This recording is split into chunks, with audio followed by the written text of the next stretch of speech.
新闻一开始，先看台美关税公定，双方针对台美贸易协定准备进行最后阶段的议定。行政院副院长戴立军昨是搁再出发去美国，一旦完成签署，就会向全国报告送到国会审议。行政院副院长戴立军初10暗时出现伫桃园国际机场，坐7点外班机前往美国，也佮包括行政院经贸谈判办公室的总谈判代表杨定年也做伙去。行政院证实，咱的谈判团队即阵去美国，是要甲美国针对台美对顶贸易协定来进行最后的会议，确保双方伫正式签署进前，对产业供应链甲高科技伙伴关系达成最后的共识。会长要谈一下说这一趟去美国的目的，然后是有些地方还需要谈的吗？互记者问到去美国谈判的细节，戴立军笑笑一手无加讲。行政院透过新闻稿指出，谈判团队的目标包含要维持产业国际竞争力，确保粮食安全，守护国民健康，也有确保台美高科技战略伙伴关系。行政院强调，若完成签署，就依照条约缔结法送去予国会审议，而且会送出今年1月中签署的台美投资 MOU， 确保程序透明，也受到国会监督。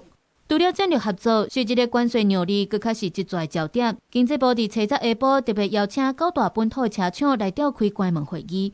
不过参与会议的业者，互人问到零关税冲击，全部拢讲统一由会长来说明。不好意思，来，等一等，部长会统一让部长跟大家说明。因为传出台美关税协议的内容，美国制造的轿车甲汽车零组件关税会对原本分别是17.5%，也有8.1%至15.8%降到零关税。一旦若进口车落价，恐惊引发连锁效应，冲击本土的汽车产业。经济部长经平显是强调，也未定案。我们请智库帮我们推估了，大概影响大概是1%点多啦。我们当然是用最极端的值来推估了，他们也期待就是说，越早确定越好。那如果都悬在那边的话，也会给消费者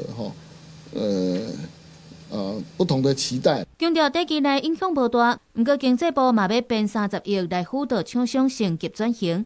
另外，经济部嘛表示讲，目前台美的协议可能会规范美国汽车的定义，是爱伫咧美国制造，而且附加价值有35%以上。而且，佫会将轿车甲小货车来分开讨论，因应无同款的用途甲市场需求，这对其他国家并无适用。针对劳工的权益要安怎保障，劳动部长洪胜汉强调，会尽力来编资源降低影响。不过，有国民党的立委就批评，除了汽车零关税，恐惊佫会开放美国牛的假肉北来进口。